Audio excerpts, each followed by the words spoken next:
Hi, I'm Liz Scarf. Welcome here to Collaborative Learning for Cultural Repair.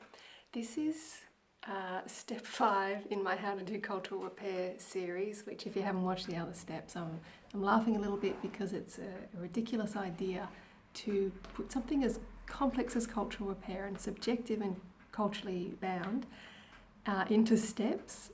So just appreciating and acknowledging the ridiculousness of it. And check out the other videos if you want to hear a little bit more about it. So before I go into step 5, I'm going to do a recap, just a very brief recap of what the other 4 were, because I want to invite you to pause the video before I tell you my step 5. To pause the video to either take a guess at what you think my step 5 is, and that'll actually tell you what your thinking is, or just to work out what would your step 5 be, right? So the steps were, the first one was to develop an analysis and an understanding of the cultural wounds. What is it that you think needs mending in your cultural context? Again, not about analysing other people's cultures particularly, right? Working on your own. The second step, grounding yourself in your own cultural identity and lineage, especially going back to times before your culture was so ruptured, so wounded. The third one is doing your best to grow up psychologically. And the fourth was kind of in 2 parts, which is really working out what's your calling, what's your sort of contribution to make, and then building and creating something so that in a way is quite a life-affirming thing.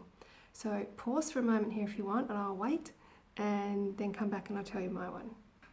It's like wait music. Anyway, maybe you didn't pause, maybe you did. Totally fine either way. Here's my step 5, is to get in right relationship.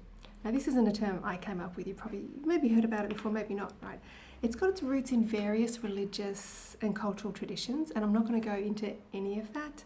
I'm going to define it how I understand it and how I use it, and in a way that I think is a more contemporary and common usage. That right relationship is a guiding ethic for how to act and how to live one's life based on the idea or the reality that we are, and like everything on this planet is like radically interconnected, and that we are an ecology of beings and places and processes. There's no separateness, right? So living with right relationship as a guiding ethic means that we understand that there are consequences for our actions, even if they aren't immediate. In space or time, right? Like we don't see the consequences near us or near our friends or our ecologies, or it's consequences that are going to happen after we're dead. So, you know, we think our actions don't matter, or we can get away with it, right? So it's understanding that we are still responsible for deferred harms, and that we also can create deferred benefits. And I think right relationship is really connected to step 2, right? Right relationship is hard to do without enough sort of inner adult, right? If we're not grounded enough in understanding consequences, taking responsibility for actions, and understanding delayed gratification, and being able to tolerate it, invest in it, right relationship can be hard without that.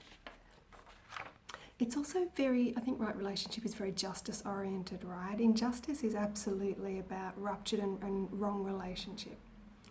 So what's right, what's wrong relationship? You know, like, I'll have my own answer that sits right for me and my morality and my ethics, and you would do the same. Here's one that I really love though, that I think is a nice place to start, or at least an example, right? So the conservation biologist Aldo Leopold, he has this book, I don't even know the right adjectives, but it's so freaking fabulous. It's called Sand County Almanac. It's from the 40s or 50s. And he describes an example of right relationship as what he calls the land ethic.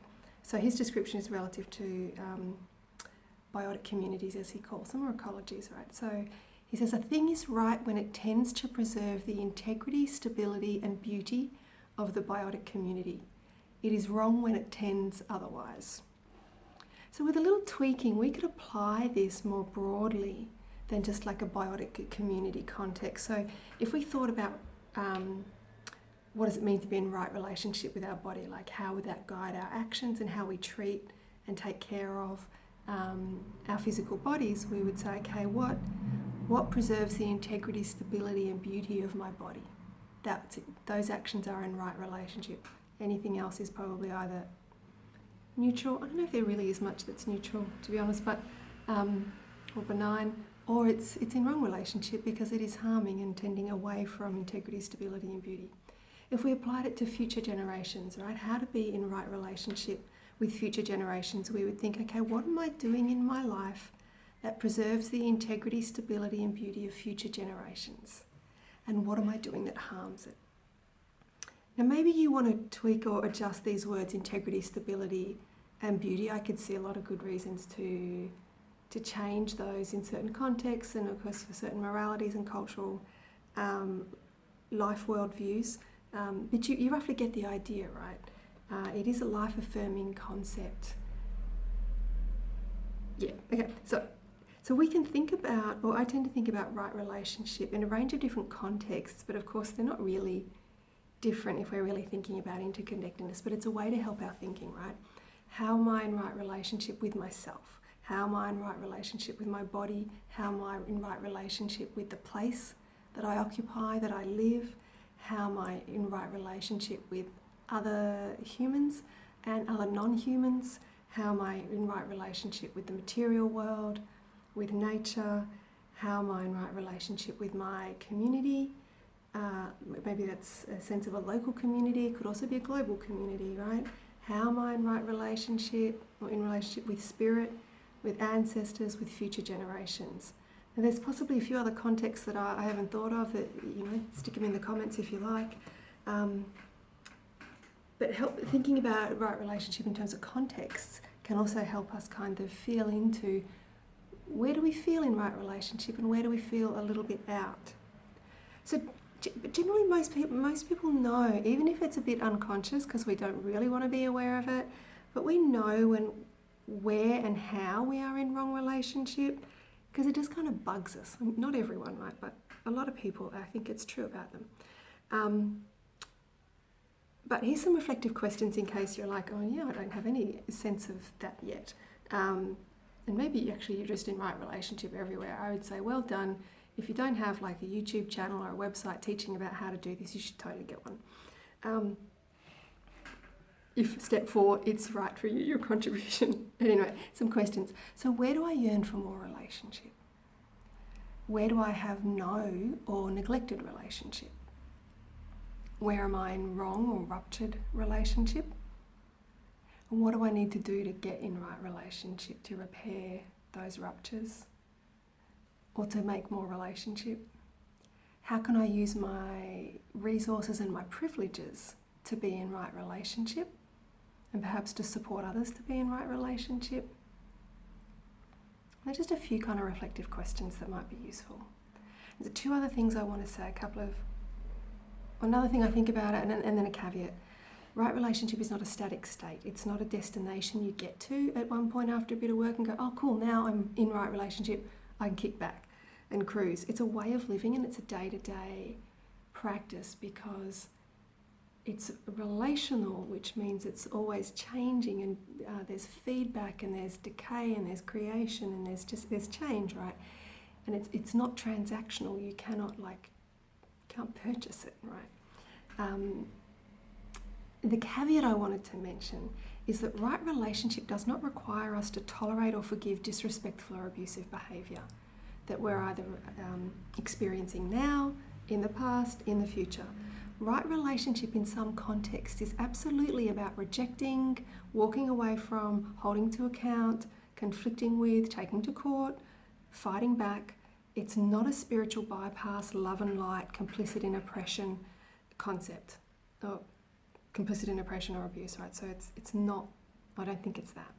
And it's easy to manipulate it into something like that, right? For somebody who wants to maintain power and over others, to try to manipulate them into submissive behaviours relative to them so they can keep maintaining power and call it right relationship. Sometimes the imperative of forgiveness, right, I think is a manipulation like this. better do another video about forgiveness.